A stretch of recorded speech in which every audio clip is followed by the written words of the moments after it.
Penyakit kanker masih menjadi penyebab kematian tertinggi di dunia setelah penyakit jantung dan stroke. WHO menyebutkan hingga 2018 terdapat 18,1 juta kasus kanker dengan 9,6 juta kematian di dunia.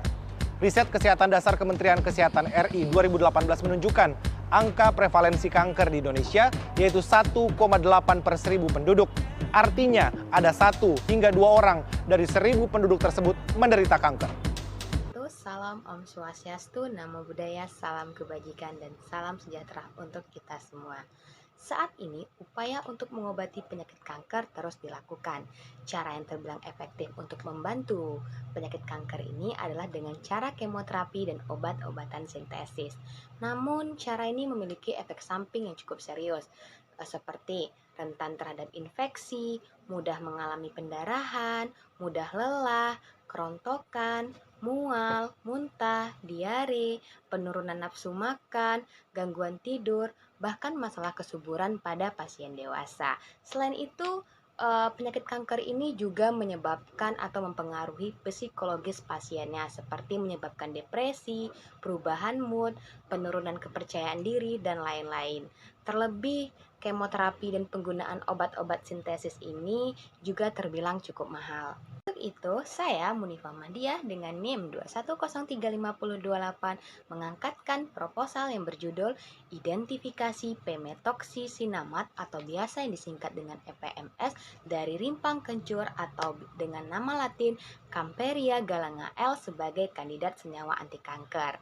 Adapun dosen pengampu dalam mata kuliah elusidasi struktur senyawa organik ini adalah Dr. Riga SPD MSI. Seperti yang dikatakan di awal tadi, bahwasannya kemoterapi dan obat-obatan sintesis selain mahal, ia juga memiliki beberapa efek samping yang berbahaya. Oleh karena itu, kita akan beralih ke penggunaan obat tradisional, di mana obat tradisional ini sudah sejak lama digunakan untuk mencegah, mengobati, dan menjaga kesehatan. Salah satu obat tradisional yang dapat kita gunakan untuk mengatasi penyakit kanker ini adalah kencur atau dengan nama latin Camperia galanga L.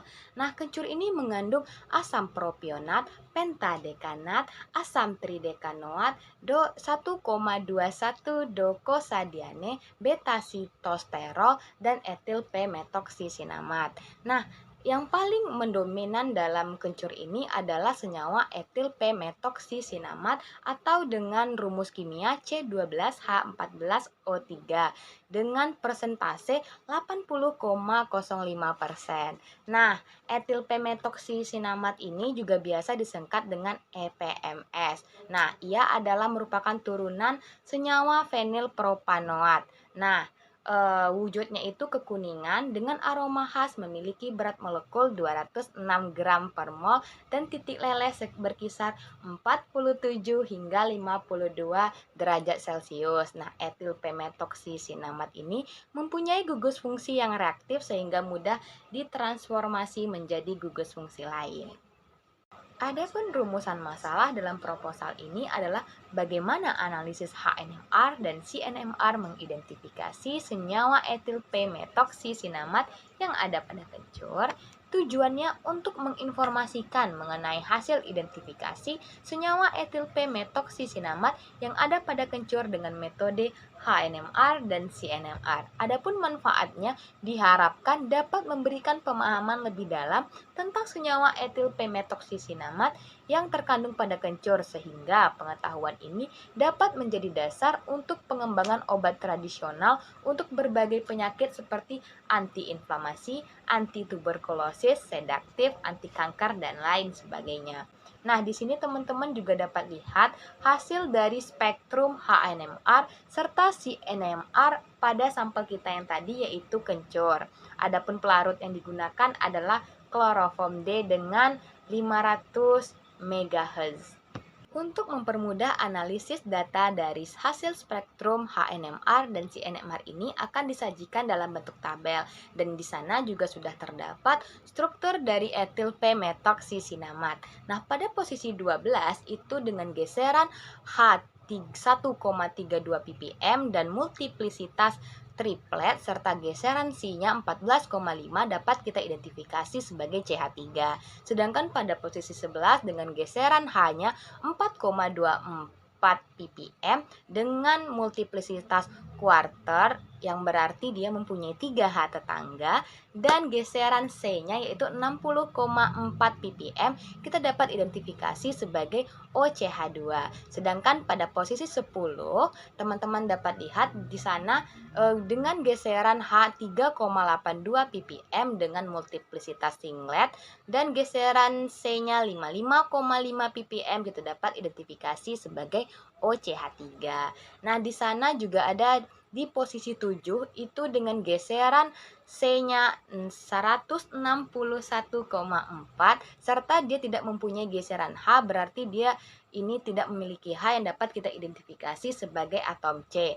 Hal ini dapat kita lihat juga pada posisi nomor 4 dan posisi nomor 1. Dan sedangkan pada posisi 5, 9, 6, dan 8 dari geserannya geseran H-nya yang bernilai 6,89 dengan multiplisitas doublet dan 7,46 ppm geseran H-nya dengan multiplisitas doublet juga, itu merupakan ciri khas dari senyawa aromatik berupa benzen. Sedangkan pada posisi 2 dan 3 dengan 2 itu geseran H-nya 6,29 ppm dengan multiplisitas doublet dapat kita identifikasi sebagai CH, serta nomor 3 di posisi 3 itu ada geseran H-nya 7,63 ppm dengan multiplisitas doublet serta geseran C-nya 144,4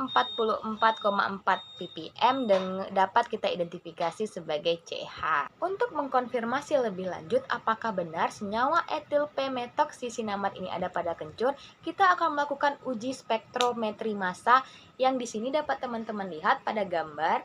Pada hasil spektrum yang di atas itu merupakan hasil spektrum sampel kita yaitu kencur, sedangkan pada spektrum yang di bawah itu merupakan data library dari alat uji spektrometri massanya.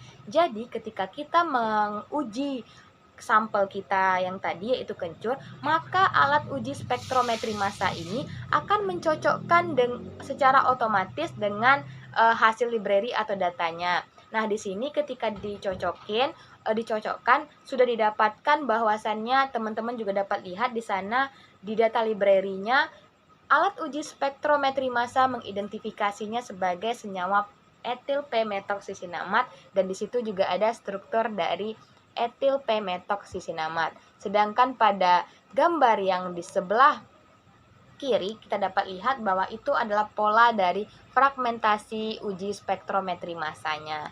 Jadi dapat kita simpulkan bahwa kencur mengandung senyawa etil p-metoksisinamat atau biasa disingkat dengan EPMS. Berikut merupakan daftar pustaka atau beberapa artikel yang saya gunakan untuk mendukung proposal ini. Dan sekian, terima kasih. Jika ada kesalahan mohon dimaafkan, kepada Allah saya mohon ampun. Dan jika ada teman-teman yang masih penasaran, kita akan berdiskusi lebih lanjut di kolom komentar. Saya Munifah Mahdiah pamit undur diri. Wassalamualaikum warahmatullahi wabarakatuh.